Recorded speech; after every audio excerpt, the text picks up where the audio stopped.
저는 어릴 때 아버지를 잃고 어머니와 단둘이서만 살게 됐습니다. 하나뿐인 딸을 잘 키워보려고 고생하시는 엄마를 보면서 저는 다짐했습니다. 얼른 어른이 되어 돈을 벌어서 엄마의 어깨에 있는 짐을 덜어주겠다고요. 그래서 열심히 공부했고 대학교에 입학했습니다. 그때 저보다 기뻐한 건 엄마였지만 저는 몰랐습니다. 엄마가 몇 년 전부터 병 들어가고 있다는 걸요. 그걸 알게 됐을 때는 이미 손쓸 방법이 없을 정도로 엄마의 몸은 망가져 버린 뒤였고 제대로 된 치료를 받지도 못한 채 돌아가시고야 말았습니다. 그리고 저는 혈혈단신 세상에 혼자 남겨졌죠. 슬퍼할 겨를도 없이 저는 스스로 생계를 책임져야만 했습니다. 성적 장학금을 타서 등록금을 해결한다 쳐도 생활비가 문제였어요. 그래서 저는 공부하는 틈틈이 아르바이트를 뛸 수밖에 없었습니다. 동기들이 놀자고 붙잡을 때마다 속으로 이런 생각이 들었어요. 니들은 속편해서 참 좋겠다. 누구는 학비에 생활비 벌려고 잠잘 시간도 쪼개가면서 이러고 사는데 너희는 매일이 즐겁지? 삶의 여유가 없다 보니 성격은 조금씩 날카로워졌습니다. 제가 학과 모임도 동기들과의 술자리도 전부 마다하다 보니 결국엔 외톨이가 되었지만 오히려 그게 편하고 좋았습니다. 그런데 한 학년 위의 남자 선배가 정말 꾸준히 저를 챙겼습니다. 그런 선배가 부담스러워서 피해 다니기도 해봤지만 우연히 만나는 날이 많아졌어요. 그러다 선배의 고백으로 저희는 연인이 됐습니다.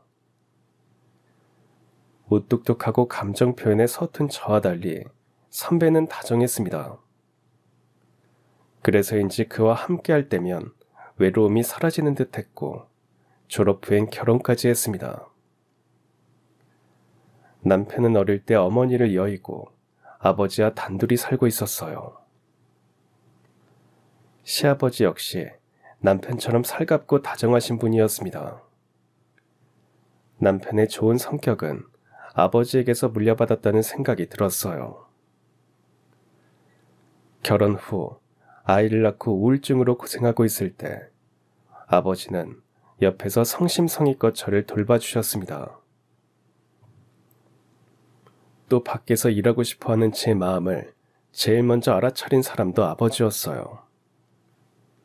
그래서 아버지는 제게 자신이 육아와 집안일을 할 테니 직업을 구해보는 건 어떠냐 제안하셨고 그 말에 용기를 얻어 평소에 관심이 있던 경찰 공무원 시험에 도전했습니다.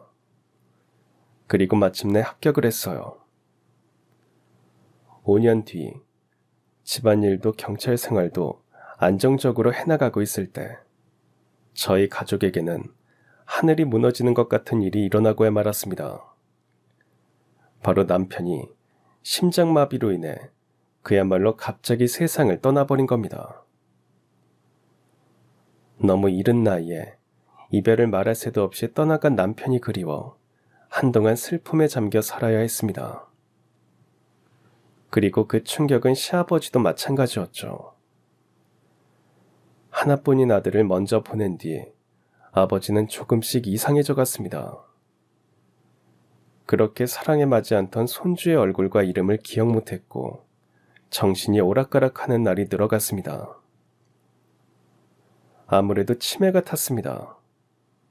어르신들은 큰 스트레스를 받으면 기억에 문제가 생긴다는 말을 들은 적이 있었기에 시아버지를 모시고 병원에 가보려고 했습니다. 다음날 같이 병원에 가려고 집으로 가봤더니 시아버지가 보이질 않았습니다. 당시엔 지금처럼 골목까지 CCTV가 설치되어 있던 시절도 아니었기에 하루아침에 사라진 아버지를 찾는 데는 한계가 있었어요.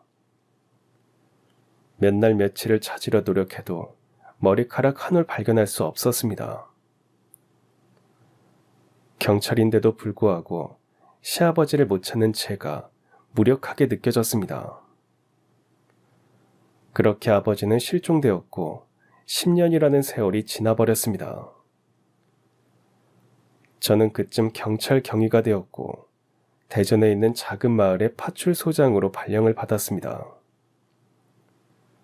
그곳에서 근무한 지 한 달 정도 지났을 때 파출소로 허름한 옷을 입은 노인이 들어왔어요.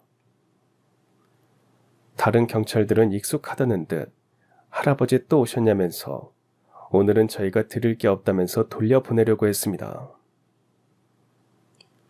피죽도 못 얻어먹은 거짓골로 들어온 그 남자를 한참 쳐다보던 저는 노인의 얼굴을 확인하고는 심장이 멎는 줄 알았습니다.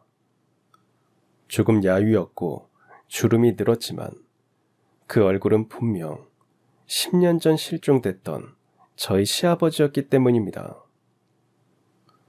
저는 자리를 박차고 일어나 시아버지에게 달려갔고 마른 몸을 꼭 껴안았습니다. 아버님, 저예요. 아버지 며느리. 아니, 대체 이게 다 무슨 일이에요? 시아버지와 다시 만난 뒤 저는 믿을 수 없는 진실을 알게 됐습니다.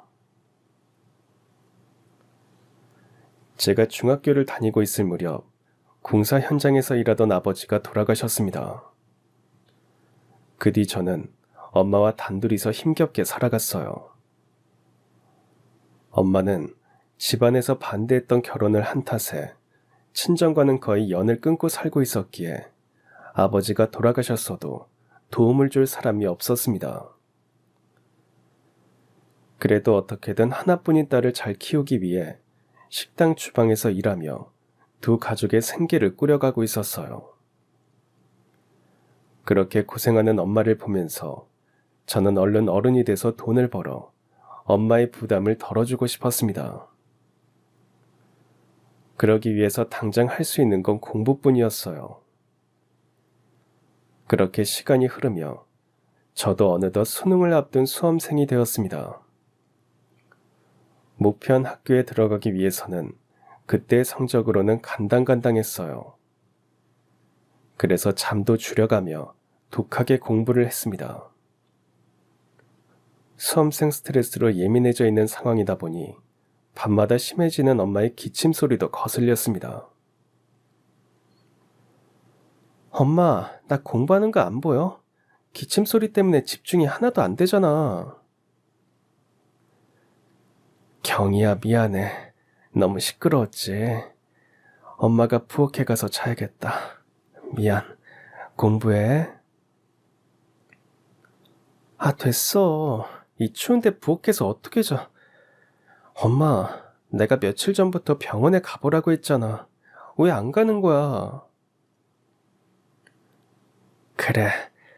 내일은 엄마가 병원에 꼭 가볼게. 우리 딸 어서 공부해. 예민했던 시기라 조그만 소리에도 괜히 더 짜증을 내곤 했고, 그러고 나면 엄마에게 미안했지만 말하지 않아도 엄마는 제 마음을 다 알 거라 생각했습니다. 열심히 노력한 끝에 저는 제가 원하던 대학교에 입학할 수 있었습니다. 무엇보다 엄마가 기뻐하셨죠. 경이야, 정말이지? 너 대학교 합격한 거 맞지? 맞다니까 그러네. 내가 합격한 게 그렇게 좋아? 엄마가 나보다 더 좋아하는 것 같아. 당연히 좋지. 우리 집에도 드디어 대학생이 나왔는데 얼마나 좋아. 해준 것도 별로 없는데 알아서 척척 잘하는 우리 경이가 엄마는 세상에서 제일 자랑스러워. 아, 낯간지런 말 좀 그만해. 아참, 엄마 병원은? 요즘 기침도 더 자주 하는 것 같고 목소리도 안 좋잖아. 병원 가서 검사 한번 받아봐요. 엄마 살도 너무 빠진 것 같고 안색도 안 좋더라. 이런 거는 약국 가서 약만 사 먹어도 금방 나. 그리고 지금은 엄마가 너무 기뻐서 아픈 데도 없는 것 같다. 그때까지만 해도 단순 감기인 줄 알았습니다. 하지만 한 달 뒤에 알게 된 엄마의 건강 상태는 생각보다 심각한 수준이었습니다. 학교에서 점심을 먹고 있는데 엄마가 일하는 식당에서 전화가 왔어요. 식당 사장님은 저희 엄마가 일하다 쓰러져서 일단 병원에 입원시켰으니 얼른 가보라는 말을 했습니다. 그 말에 놀라서 병원으로 달려가 보니 엄마가 침대에 누워 수액을 맞고 있었어요. 그리고 의사에게서 엄마가 폐암에 걸렸다는 사실을 듣게 됐습니다. 그동안 기침이 끊이지 않았던 이유, 목소리가 쉰 이유, 자꾸 살이 빠지고 안색이 안 좋았던 이유가 모두 폐암 때문이었죠. 엄마는 병원에 갈 시간도 돈도 아까웠기에 약국에서 감기약만 사 먹었기에 병을 키워가고 있던 것도 몰랐습니다. 누워있는 엄마의 손을 잡으니 뼈만 남아 앙상하게 느껴졌습니다. 엄마는 인기척을 느꼈는지 눈을 떴어요. 경이 왔어? 의사 선생님이 하는 말 다 들었지?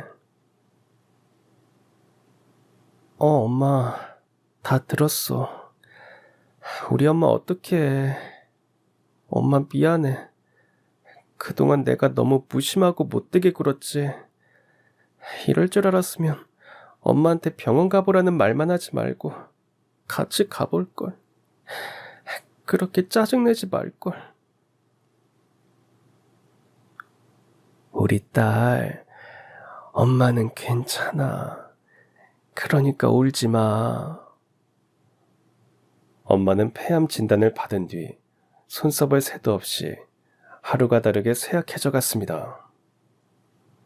그리고 몇 개월 뒤에 결국 세상을 떠나고 말았습니다. 한동안 힘들었지만 저는 다시 정신을 바짝 차려야 했습니다. 이제 혼자서 세상을 살아가야 했기에 매일의 슬픔 속에서만 살 수가 없었죠. 그래서 악착같이 공부해서 성적 장학금을 받으려 노력했고 자는 시간을 쪼개가며 아르바이트를 해서 생활비를 벌었습니다. 이런 저한테 대학교 새내기 생활은 사치였어요. 동기들은 이런 제 사정을 몰랐기에 매번 같이 놀러가자, 미팅하자, 술 마시자 하며 다가왔지만 저는 전부 다 거절했습니다. 그러다 보니 점점 외톨이가 되어갔지만 오히려 그게 편했습니다. 그런데 유독 한 학년 위의 남자 선배가 꾸준히 제게 다가왔습니다. 선배의 이름은 박정호였고 2학년 과대였어요.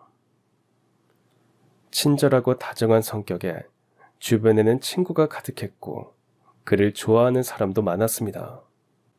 늘 사람에 둘러싸여 허허실실 웃고 있는 선배를 보면 부모 잘 만나 고생하나 모르는 팔자 좋은 한량 같았죠.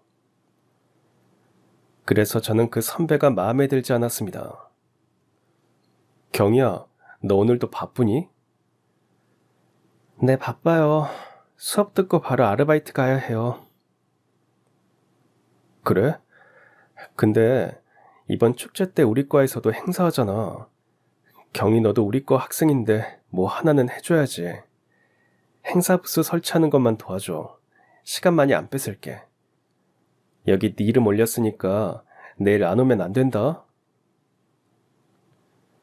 다음 날 어쩔 수 없이 선배가 시킨 대로 행사 부스만 설치하고 빠지려고 했는데 어떻게 알았는지 일을 다 하고 가방을 챙기고 있는 저를 그 선배가 또 붙잡았습니다.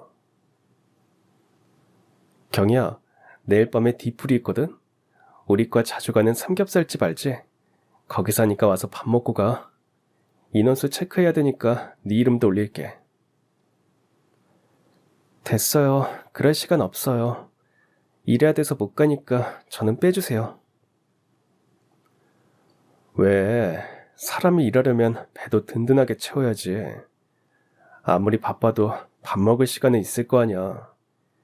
너 이렇게 말라서 일은 어떻게 하려고 그래? 그렇게 하다가 쓰러져. 저기 선배, 저랑 친해요? 어? 친하다고 하기에는 아직 좀 그러지 않나? 그쵸? 안 친하죠? 근데 선배가 무슨 상관이에요? 솔직히 말하면 저 이런 거 할 시간도 여유도 없어요. 선배 같은 사람은 부모 잘 만나서 걱정 없이 사느라 이런 게 재밌나 본데요. 저는 아니거든요. 그러니까 앞으로 저한테 이런 일 시키지 말아주세요.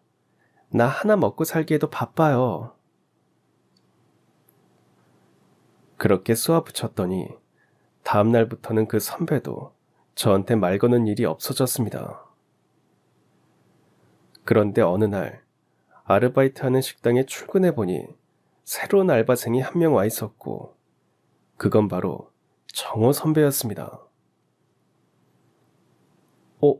경희야, 너 여기서 일했어? 와, 신기하다. 선배가 여긴 어쩐 일이에요? 재미로 알바해 보려고요? 재미라니, 나도 용돈 벌어야 해서 하는 거야. 이 일도 겨우 구했다고. 여기서는 경희 네가 선배니까 잘 부탁해. 돈 많고 놀기 좋아하는 사람인 줄 알았는데 며칠 같이 일해보니 선배는 의외로 성실했습니다. 그러던 어느 날 주말 낮근무를 같이 하게 된 뒤에 다른 알바생들 몇 명과 가게를 나가는데 리어카를 끌고 폐지와 고무를 줍는 사람이 저희 앞을 지나갔습니다. 그걸 본 동료 중 한 명이 장난스레 이렇게 말했습니다. 야, 우리 꼭 성공해서 돈 많이 벌자. 늙어서 저렇게 고물 안 주우려면 공부 열심히 해서 학점 잘 만들어서 좋은 직장 들어가야 하는 거야. 아, 진짜 저게 뭐냐? 그 말을 듣는데 어렵게 고생하며 저를 키워주신 부모님이 생각나서 그냥 넘어갈 수가 없었습니다. 야, 너 말이 심한 거 아니야? 직업에 귀천이 어딨어. 사정도 모르면서 그런 식으로 말하는 거 아니야. 알겠어? 김경희, 너 왜 그렇게 발끈하냐? 설마 저 아저씨가 니네 아버지라도 되냐? 그렇게 말하는 알바 동료에게 한 번 더 쏘아붙이려고 했는데 잠자코 있던 선배가 갑자기 리어카를 끌고 가던 아저씨에게 아버지라 부르며 뛰어갔습니다. 그 모습을 본 저희들은 순식간에 민망해져 아무 말도 못하고 있었는데 잠시 뒤 선배가 다시 돌아왔습니다. 얘들아, 오늘 이렇게 아버지를 만날 줄은 몰랐네. 아버지가 짐이 많아서 내가 도와드려야 할 것 같아. 먼저 가볼게. 다음에 보자. 저는 집에 와서도 계속해서 그 선배가 떠올랐습니다. 사람 겉모습만 보고 부잣집에서 걱정 없이 살아온 사람이라 생각했던 게 다 오해였던 거죠. 재미삼아 아르바이트를 하는 줄 알았는데 정말 선배의 말대로 직접 용돈을 벌고 있는 거였습니다. 그날 이후 다른 사람들도 저마다의 말 못할 사정이 있다는 걸 깨닫게 됐고 선배와는 학교에서도 일하는 식당에서도 자주 마주치게 되면서 조금 더 가까운 사이가 됐습니다. 그리고 몇 개월 뒤 선배는 입대를 앞두고 알바를 그만두게 됐는데요. 다 같이 가볍게 환송회를 해줬습니다. 술도 몇 잔 들어가다 보니 늦은 밤이 되었고 선배는 저를 바래다 주며 저희는 좀 더 대화를 하게 됐어요. 경희야, 전에 우리 아버지 편들어준 거 고마웠어. 이 말 꼭 해주고 싶었는데 기회가 없어서 못했다. 너무 늦었나? 아, 그때요? 그게 뭐가 고마워요. 하고 싶은 말 한 것뿐인데. 사실 나도 폐지 줍고 고물 주워다 파는 우리 아버지 창피했었어. 특히 사춘기 때는 더더욱. 근데 나이 들고 보니 어려운 상황에서도 가정을 포기 안 하고 책임지는 게 얼마나 어려운 일인지 알겠더라고. 그래서 아버지가 하는 일도 다 이해했는데 그래도 사람들 앞에서 아는 척 하기에는 용기가 없었거든. 근데 그날 경이 네 말 듣고 나서부터는 나도 생각이 많이 달라졌어. 그래서 고맙다는 말을 해주고 싶었어. 뭘 그런 거 가지고 그래요. 저는 사실 선배가 부모 덕 보고 사는 한량인 줄 알았는데 의외로 성실하더라고요. 아니, 저도 오해해서 미안해요. 그래? 내가 그렇게 보였어? 너만큼은 아니어도 나도 꽤 열심히 살고 있다는 것만 알아주라.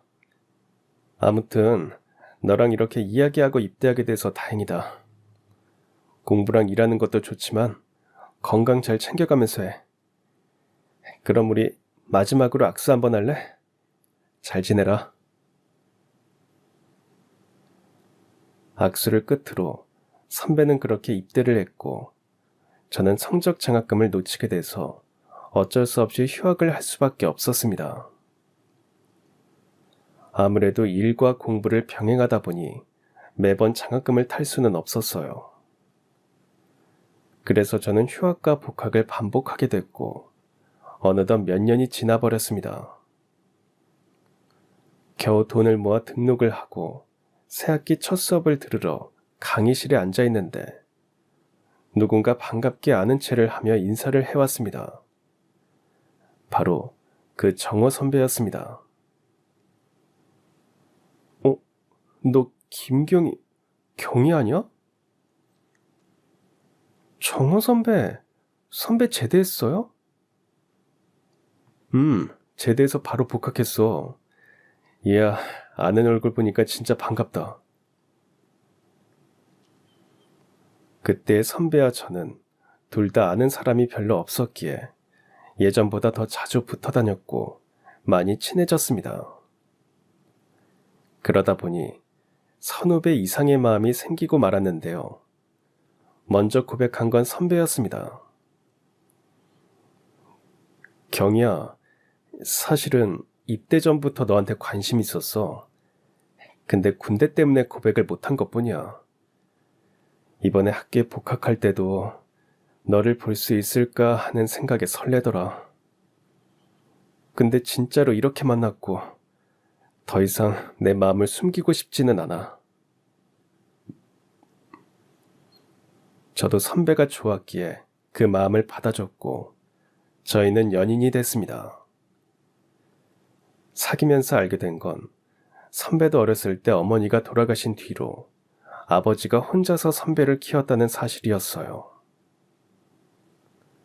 여자도 아닌 남자가 아이를 키우는 건 힘든 일이었을 텐데 아버지는 재혼도 안 하시고 선배만 열심히 키우셨다고 합니다. 그래서 이제 선배도 저처럼 얼른 취업을 해서 아버지를 편하게 해드리고 싶다는 꿈이 있었어요. 졸업 후 선배는 바로 한 기업에 취직을 했고 2년 후에는 저한테 결혼을 하자며 청혼했습니다. 하지만 저는 망설여졌어요. 부모님도 안 계신 고아인데다 취업도 못해서 아르바이트만 하고 있는 상황이었거든요. 선배는 이런 제 상황은 아무런 문제도 되지 않는다고 했습니다. 경이야, 내가 이렇게까지 말하는 건 네 모든 걸 책임질 수 있으니까 그러는 거야.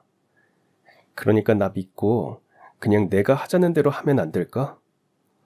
혹시 내가 못 믿어서 그러는 거야? 정호 씨를 믿지 못해서 그러는 게 아니에요. 근데 생각해봐요. 세상 어떤 부모가 귀한 자식을 아무것도 없는 사람이랑 결혼시키고 싶겠어. 내가 나중에 취업이라도 하면 그때 가서 결혼은 다시 생각해보자. 그래도 안 늦잖아. 지금은 조금 어려워. 그래. 네 말 무슨 뜻인지 이해했어. 그러면 우리 집에 가서 인사라도 드리자. 나 너 아니면 결혼 생각도 없고 집에도 경이 너 정식으로 소개해주고 싶어. 우리 아버지도 너 많이 보고 싶어 하시고 그건 괜찮지? 솔직히 선배의 집에 가는 것도 부담스러웠지만 너무 간절하게 부탁하기에 그것마저 거절하진 못했습니다. 그래서 다음날 선배를 따라 인사를 드리러 갔어요. 집에는 몇 년 전 아주 잠깐 리어카를 끄는 모습을 봤던 선배 아버지 혼자서 저를 반갑게 맞아주셨습니다. 어서 와라. 네가 경이구나. 우리 정우한테 네 얘기 정말 많이 들었다. 집에만 오면 경이 이야기를 하는 통에 처음 봤는데도 자주 만난 것 같구나. 제 기억에 저희 친아버지는 다정한 분은 아니었습니다. 그래서 선배 아버지도 무뚝뚝하고 근엄하실 줄 알았는데 제 생각과는 정반대셨어요. 제가 온다고 직접 음식도 만드셨고 말투도 상냥했습니다. 선배의 다정함은 아버지를 보고 배운 거라 단번에 알 수 있을 정도로 두 부자는 닮아 있었어요. 그리고 제가 혼자라는 것도 알고 계셨습니다. 경이야, 정우한테 네 이야기 들으면서 부모님 돌아가신 것도 다 들었어. 얼마나 고생이 많았니? 너 보면 어린 나이에도 대단하다 싶어. 진짜 고생했다. 선배 아버지에게 그 말을 듣는데 눈물이 나올 것만 같아 꼭 참았습니다. 지금까지 살면서 단 한 번도 누가 제게 고생했다, 장하다는 말을 해주지 않았는데 사실 저는 그런 칭찬이나 격려가 듣고 싶었는지도 몰랐습니다.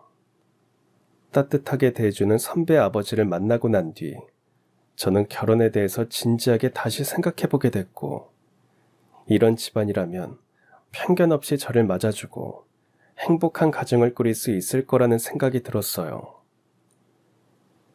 그래서 선배와 결혼하기로 마음을 먹었고 몇 개월 뒤 이번에는 제가 먼저 결혼을 하자고 말했습니다. 선배는 많이 놀란 눈치였어요. 뭐? 결혼하자고? 정말이야? 정우씨 속고만 살았어요. 진짜야. 우리 결혼해요. 아니, 나는 몇 년을 걸릴 줄 알았는데 갑자기 이러니까 당황스러워서 그렇지. 정우씨가 아니라 정우씨 아버지 보고 결심했어요. 그런 좋은 분 밑에서 컸으면 정우씨도 분명 좋은 사람일 거고 그런 사람들하고 나도 가족이 되고 싶어요. 경희야 고마워. 진짜로 너 행복하게 해줄게. 이제는 나만 믿어. 그리고 1년 뒤에 정호 선배와 저는 부부가 되었습니다. 저희의 결혼에 누구보다 기뻐했던 건 시아버지였습니다. 결혼을 준비하면서 시아버지와 함께 살아야 하나 고민이었을 때 아버지가 먼저 말씀하셨습니다.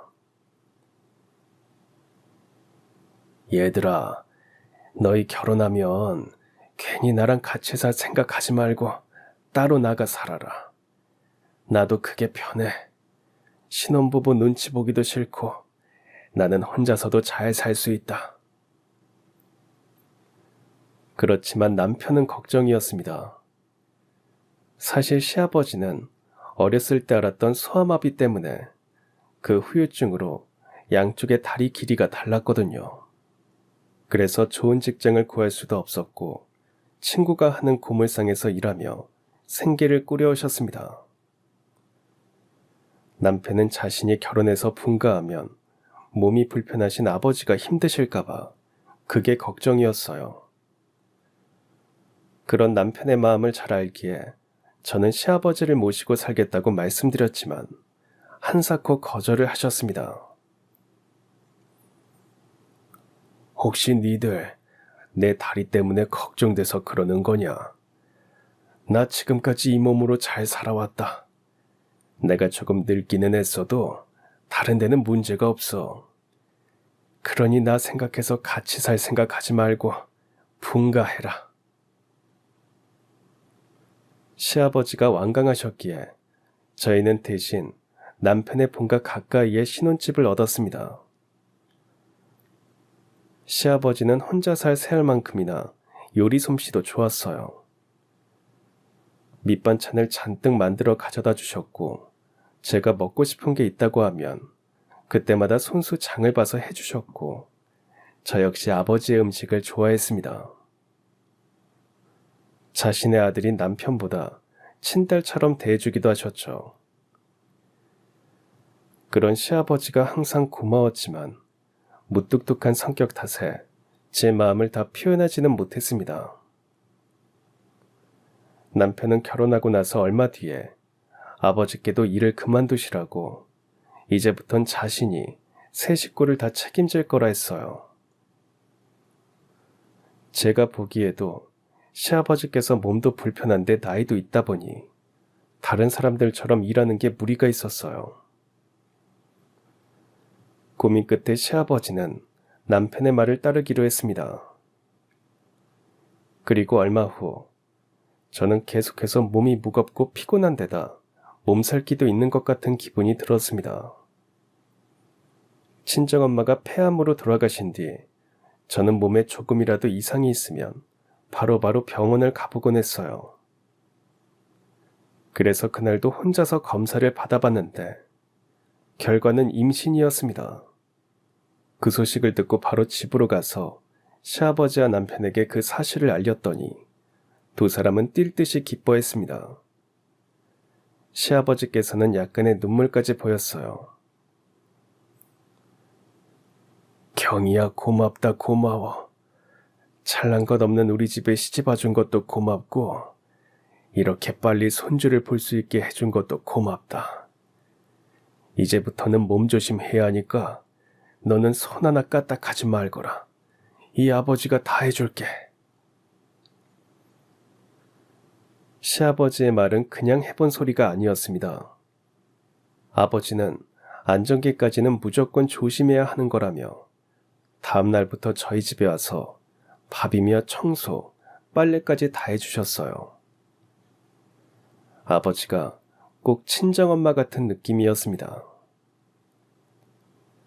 가족들의 보살핌 속에서 뱃속의 아이는 무사히 커갔고 저는 아들을 낳았습니다. 아이를 키우는 건 예상했던 것보다 훨씬 힘든 일이었어요.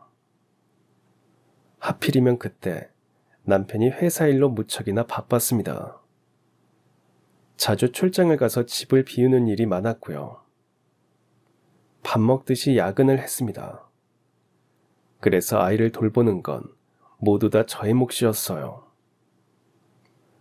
시아버지가 오셔서 도와준다고는 해도 한계가 있었습니다. 잘 시간도 없었고 돌아서면 기저귀를 갈아주고 다시 밥을 먹이고 재우고 다시 또 밥을 먹이고 재우고 씻기고 이런 게 영원히 반복될 것만 같았습니다. 아이를 키우며 저라는 사람은 세상에서 점점 사라지는 듯한 기분이었습니다. 그렇게 1년이 지났어요. 지금 생각해보면 그게 바로 요즘 사람들이 말하는 산후 우울증이었던 것 같습니다. 하지만 그때는 그런 게 있는 줄도 몰라서 그런 제가 이상하다고만 생각했습니다. 남편은 당시 일이 너무 많아 바빴기에 저와 가족에게 신경을 써주질 못해 무척이나 미안했어요. 이때 저를 돌봐준 건 시아버지였습니다. 정호 일이 너무 많아서 어쩌니. 이럴 때는 내 아빠가 옆에 있어야 큰 도움이 되는 건데 말이야. 아가, 많이 힘들지? 내가 너 좋아하는 갈비찜을 해왔는데 좀 들어봐라. 마음이 힘들 때도 먹어야 기운이 나는 거야. 아버지, 저 지금 아무것도 먹고 싶지가 않아요. 거기 두고 가시면 나중에 알아서 먹을게요. 아가, 내가 항상 마음에 걸리는 게 하나 있었다.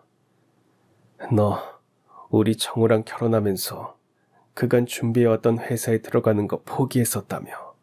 맞지? 아버지가 그걸 어떻게 알고 계세요? 결혼 전에 정우한테 들었다. 경이 너처럼 똑똑한 애가 결혼 때문에 원하던 걸 못 해보고 주저앉은 것 같아서 그게 내내 마음에 걸리고 미안했어. 경이야, 아직도 일이 하고 싶으면 해볼래? 너 아직 30도 안 됐으니 하고 싶은 일 있으면 얼마든지 해도 되는 나이야. 집안일이랑 아기는 내가 봐줄 테니까 걱정 말고. 아버지가 보기에도 경이 네가 집안일만 하기에는 너무 아깝구나. 시아버지의 그 말을 듣고 정말 오랜만에 가슴이 뛰었습니다. 결혼하고 얼마 안 있다 임신을 했고 그리고 아이를 낳아 키우면서 제가 하고 싶은 일이 뭔지도 잊어버리고 살았거든요. 물론 정확한 꿈이 있는 건 아니었지만 저도 남편처럼 일을 하고 돈을 벌고 싶었습니다. 그날부터 저는 제가 어떤 일을 할 수 있을지 고민을 했습니다.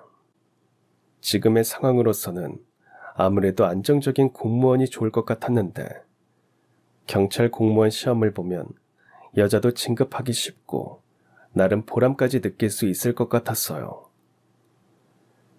그래서 저는 시아버지께 제 생각을 말씀드렸습니다. 아버지, 저 경찰 공무원 시험 도전해볼까 해요. 제 나이에 예전에 준비했던 회사를 경력 없이 신입으로 들어가는 건 무리가 있고요. 공무원이 나을 것 같은데 경찰에 합격하면 여자는 진급도 잘할 수 있대요. 그래? 나야 뭐 우리 경이가 하고 싶다는 건 다 오케이다. 아버지가 너 공부하는 동안 열심히 도와줄 테니까 집안일이나 아이는 걱정하지 말고 하고 싶은 만큼 해봐라. 정말요? 아버지, 정말 감사합니다. 저 진짜 열심히 해서 시험 빨리 붙어버릴게요. 어린아이를 돌보며 시험 준비하는 건 전쟁 같은 일이었지만 시아버지가 옆에서 많이 도와주셨고 마침내 저는 시험에 합격했고 순경이 되어 일을 시작했습니다. 이후 5년이라는 세월이 흘렀습니다. 남편과의 맞벌이로 가족의 형편도 안정되어 갔고 저도 경찰 생활에 익숙해져 가던 중 청천벽력 같은 소식을 듣게 됐습니다. 순찰을 끝내고 돌아와서 휴대폰을 확인해 보니 부재 중 전화가 모르는 번호로 3통, 시아버지에게서는 20통이나 찍혀 있었습니다. 그걸 보는데 심장이 덜컹했습니다. 저는 유치원에 있는 아들에게 무슨 일이 생긴 줄 알고 바로 전화를 했습니다. 아버지, 저예요. 무슨 일이에요? 혹시 세훈이 다쳤어요? 그게 아니고, 아이고, 아가, 우리 정호가, 경이야, 나 지금 병원인데 얼른 이리로 와라. 정호가 숨을 안 쉰다. 시아버지의 말을 믿을 수 없던 저는 무슨 소리냐고 계속 물었지만 전화기 넘어 아버지의 울음소리밖에 들을 수 없었습니다. 급히 아버지가 알려준 병원으로 가보니 남편은 이미 싸늘하게 식어 있었습니다. 심장마비였어요. 그동안 남편은 항상 바쁘게 일만 해왔습니다. 결혼 전 자신이 모든 걸 책임지겠다는 약속을 지키려 남편은 자신을 갈아 넣어가며 일해왔습니다. 그 덕에 가정 형편은 많이 좋아졌지만 남편은 점점 건강을 잃어가고 있었던 거였어요. 특히나 회사 일로 스트레스가 심했었는데 아이까지 생긴 이상 일을 관두기가 쉽지는 않았고 꾹 참고 일만 하다 결국에는 이렇게 되어버린 것이었습니다. 아가, 우리 정우, 내가 정우한테 미안해서 어쩌니. 아비라는 사람이 아들 옆에서 하나도 도움이 못 돼서 정우가 이렇게 된 거야. 다 내 탓이다, 내 탓. 아버지, 그런 말씀 마세요. 정우 씨는 그렇게 생각 안 할 거예요. 우리 정우, 아직 앞길이 구말리 같은 앤데 이렇게 가서 불쌍해서 어떡하니. 아휴, 내가 죽었어야 했는데. 저희 가족은 모두 슬픔에 잠겼고 시아버지는 특히나 더 힘들어했습니다. 당연했죠. 저도 아들을 낳아보니 자식 먼저 보낸 부모의 마음이 어떨지 조금은 이해가 갔습니다.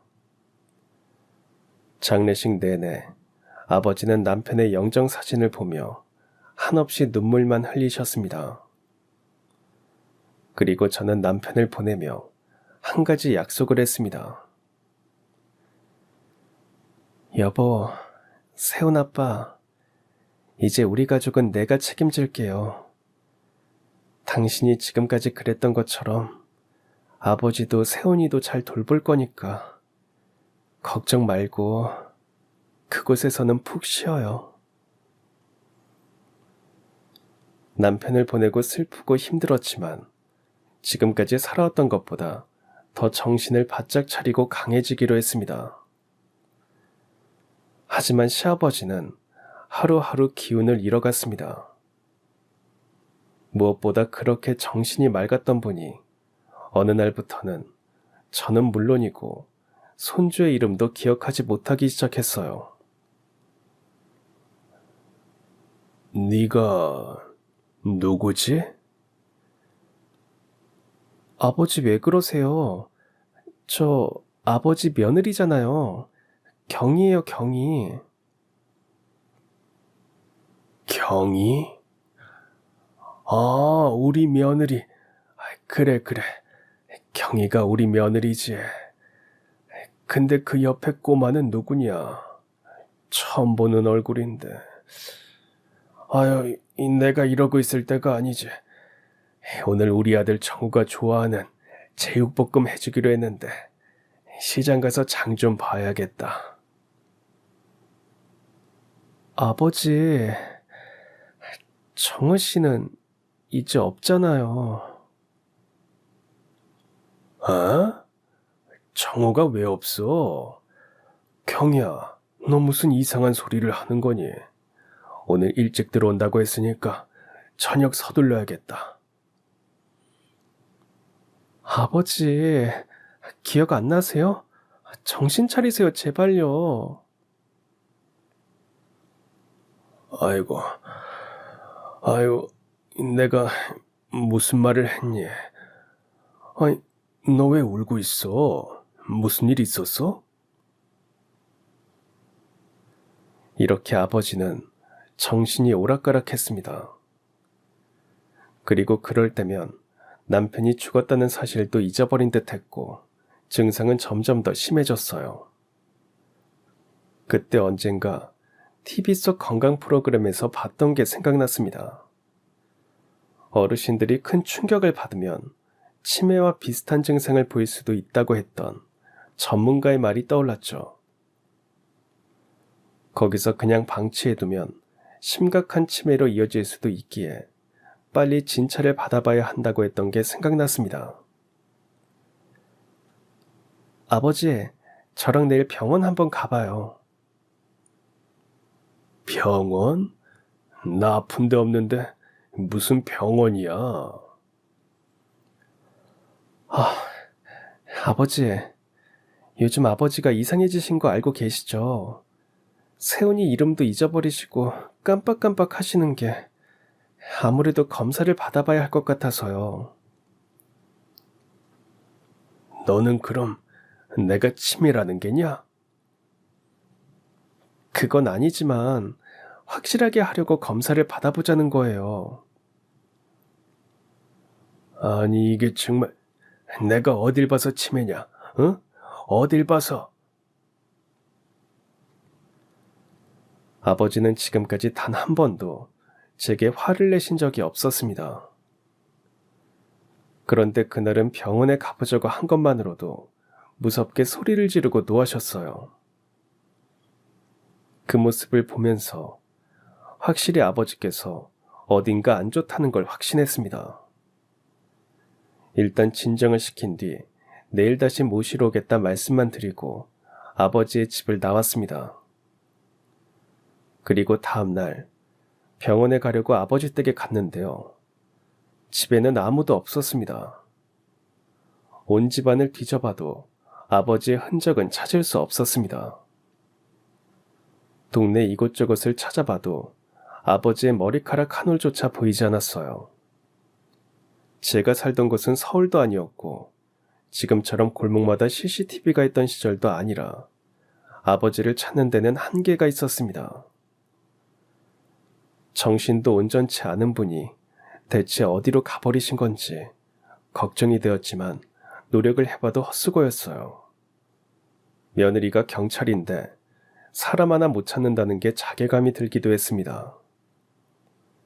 아버지가 사라지신 뒤로 연고자 없는 시신이 발견됐다는 말만 들어도 심장이 툭 떨어지는 것 같았고 제일 먼저 달려가서 확인을 해봤지만 다행히 아버지는 아니었어요.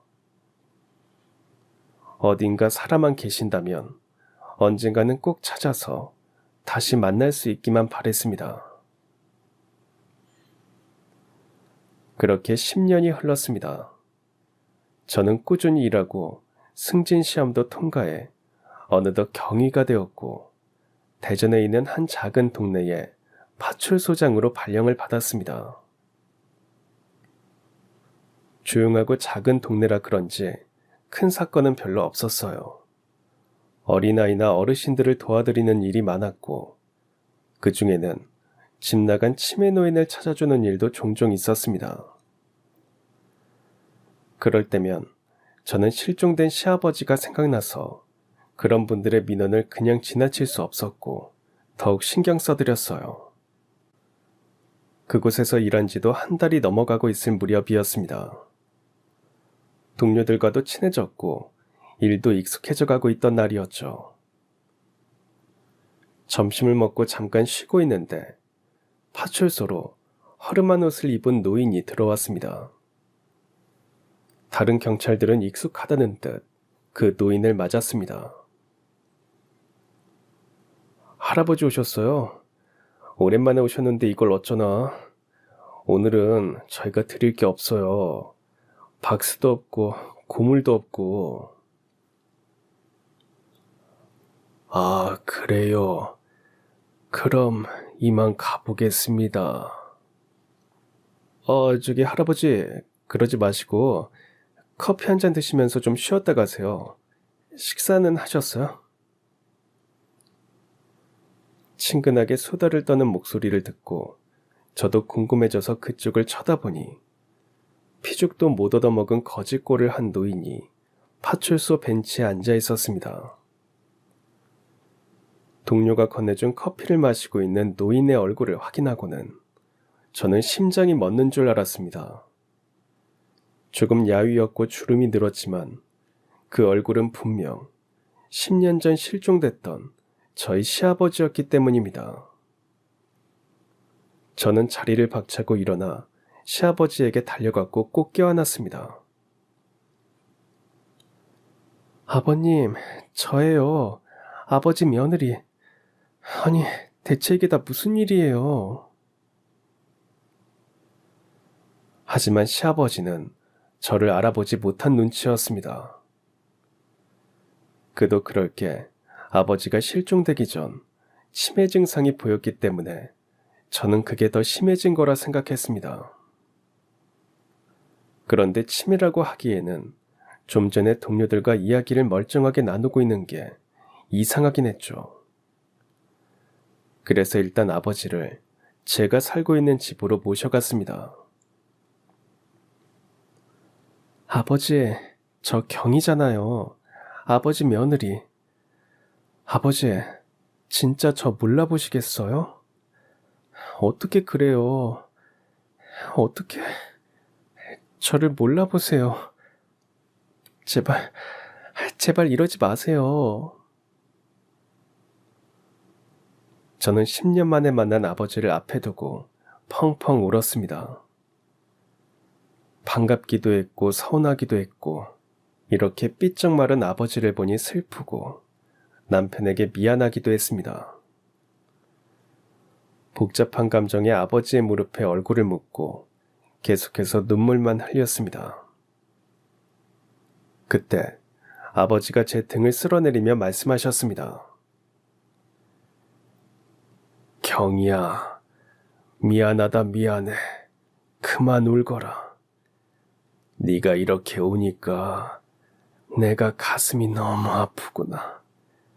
다 내가 잘못했다. 아버지, 저 알아보시겠어요? 그래, 내 며느리 김경이 내가 어떻게 모르겠니? 그럼 아버지 아들 이름은요? 손주 이름은요? 우리 아들은 박정우, 내 손주는 박세훈. 아가, 내가 미안하다. 내가 너를 속였어. 시아버지는 전부 다 기억하고 있었습니다. 그리고 상상도 못할 말씀을 하셨습니다. 아버지는 애초에 치매에 걸린 게 아니었어요. 정신이 온전하지 않은 척 연기를 하셨던 겁니다. 아버지, 방금 뭐라고 하셨어요? 치매 걸린 척 저를 속이신 거예요? 아니, 대체 왜요? 그게 말이다. 너한테 내가 짐이 되는 게 싫었다. 그게 무슨 말씀이세요? 아버지가 왜 저한테 짐이에요? 저 정말 단 한 번도 그렇게 생각해 본 적이 없어요.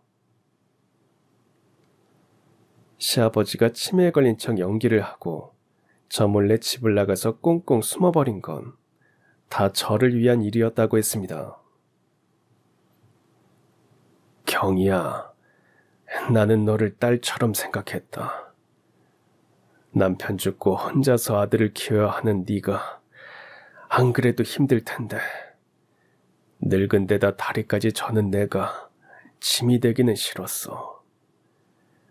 일부러 정신이 온전치 않은 연기라도 해야 네가 나한테 정이 떨어져서 내가 집을 나가도 오히려 잘 됐다고 생각할 것 같았지.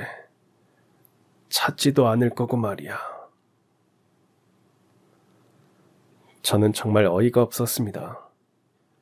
표현은 많이 안 했지만 남편이 죽고 아버지가 있는 게 제게는 큰 힘이었고 버팀목이었습니다.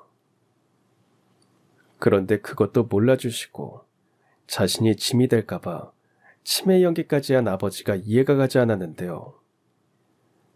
아버지는 계속해서 제가 서운할 말만 골라 하셨습니다.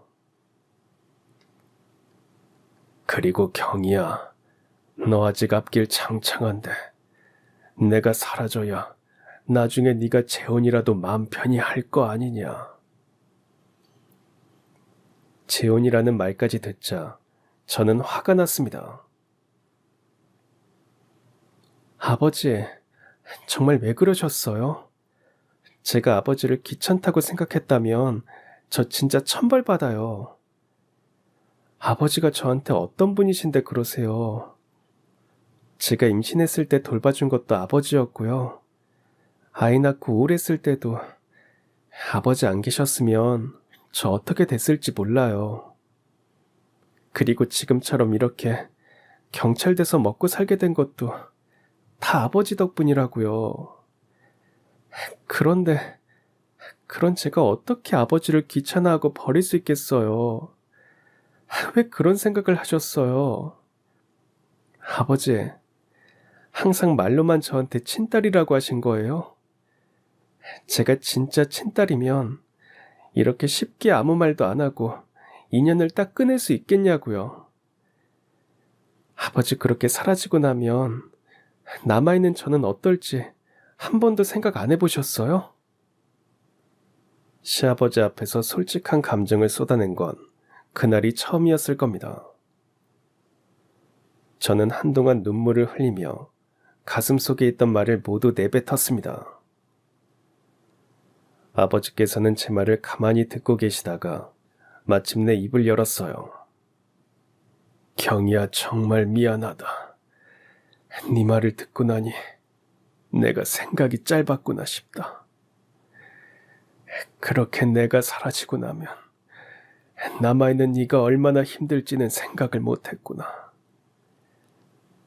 경이야, 그간 고생 많았지. 미안하다, 미안해. 눈물의 상봉을 마치고 제가 모르던 10년간 시아버지가 어떻게 살아오셨는지 이야기를 들을 수 있었습니다. 아버지는 얼마 되지 않은 현금을 챙겨서 여기저기 떠돌며 일용직을 하면서 살다가 나이가 들고 더는 일도 못하게 되자 예전에 잠깐 살았던 대전으로 온 것이었습니다. 얼마 안 남은 돈으로 허름한 방을 하나 얻어 폐지나 고물을 주어 번 돈으로 생계를 이어오고 있었고요. 혼자 사는 데다 돈도 많이 못 버니 끼니를 거르는 일도 많았기에 행색도 초라해질 수밖에 없었습니다. 가끔 경찰서에 가면 경찰들이 먹을 걸 나눠주기도 했어서 배가 고프면 한 번씩 들리곤 했는데 바로 그날이 저랑 다시 만나게 된 날이었던 거죠. 아버지의 말을 들으며 저는 가슴이 찢어질 듯 아팠습니다. 남편은 죽었지만 시아버지는 제 아버지나 다름없는 존재였습니다. 귀찮거나 짐이라는 생각은 단 한 번도 안 해봤고 설령 치매에 걸렸다고 해도 끝까지 제가 책임질 생각이었습니다. 그게 당연한 일이었죠. 저는 아버지의 야윈 손을 꼭 잡고 말했습니다. 아버지, 제가 무뚝뚝한 며느리라 표현을 많이 못했지만 결혼한 순간부터 아버지를 제 친부모님이라 생각하고 있어요. 그러니까 아버지, 이제 어디 가지 마시고 제발 저랑 같이 살아주세요. 네? 아니다. 나는 너한테 짐이 되는 게 싫다. 앞으로도 나는 내가 알아서 살 테니까 경이 너도 좋은 사람 만나면 언제든지 재혼해도 되고 나랑 인연을 끊고 싶으면 그래도 된다. 아버지, 저 진짜 그럴 생각 없고요. 앞으로도 없을 거예요. 이제부터는 제가 아버지를 모실 거니까 그렇게 아세요. 정우 씨 그렇게 먼저 보내고 나서 약속한 게 있어요. 제가 우리 가족 다 책임질 거니까 부디 걱정 말고 푹 쉬라고요.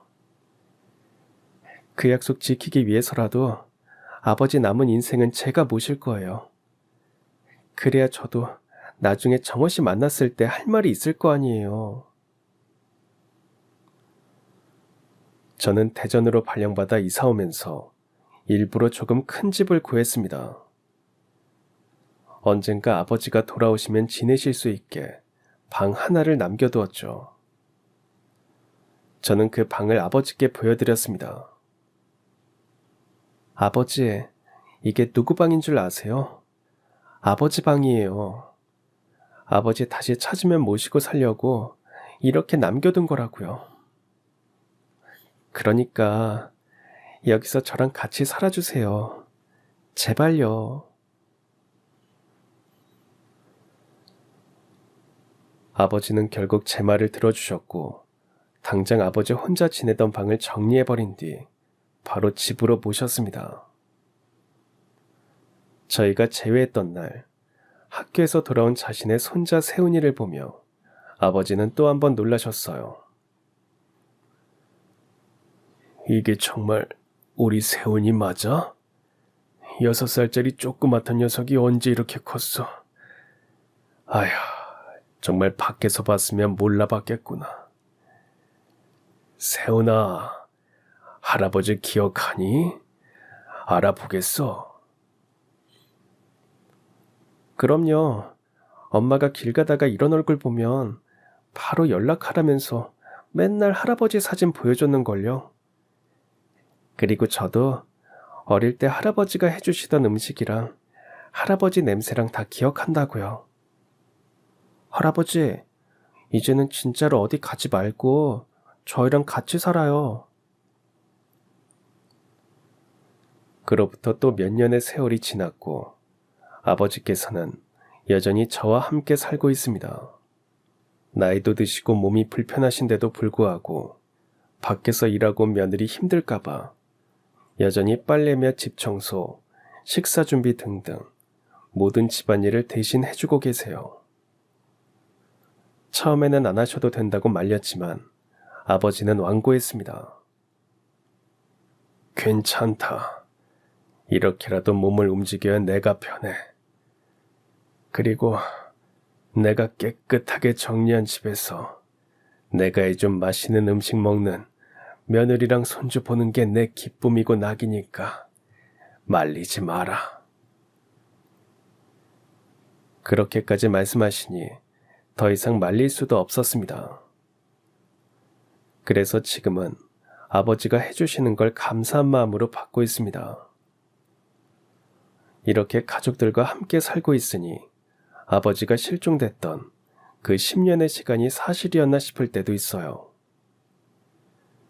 지금 저희 가족은 정말 화목하고 서로를 아껴주며 살고 있습니다. 그리고 무엇보다 아버지께서 다시 만났던 날보다 훨씬 건강해지셨습니다. 지난날 저희 가족에게 일어났던 모든 일이 그동안 제가 표현을 하지 못해 생긴 일이라는 생각이 듭니다. 그래서 저는 아버지를 다시 찾은 날부터 예전보다 더욱 살갑게 대해드리고 표현을 아끼지 않으면서 살고 있습니다. 제가 아버지를 얼마나 친부모님처럼 생각하는지 아버지께서 이제는 오해하는 일이 없도록 말입니다. 다정한 말 한마디 해드리고 마음을 전하는 게 처음만 조금 쑥스러웠지 자주 하다 보니 금방 적응이 되더라고요. 말하지 않아도 안다는 말이 있지만 눈에 안 보이는 마음과 감정은 말하지 않으면 상대방은 알 수가 없는 것 같습니다. 그러니 여러분도 아끼고 사랑하는 사람이 있다면 그 사람과 함께하는 동안 자주 그리고 많이 표현하면서 살아가셨으면 합니다. 나중에 후회하면 늦을지도 모르니까요. 그럼 지금까지 사연 들어주셔서 감사합니다. 사연이 재밌으셨다면 구독과 좋아요 부탁드려요. 감사합니다. 안녕히 계세요.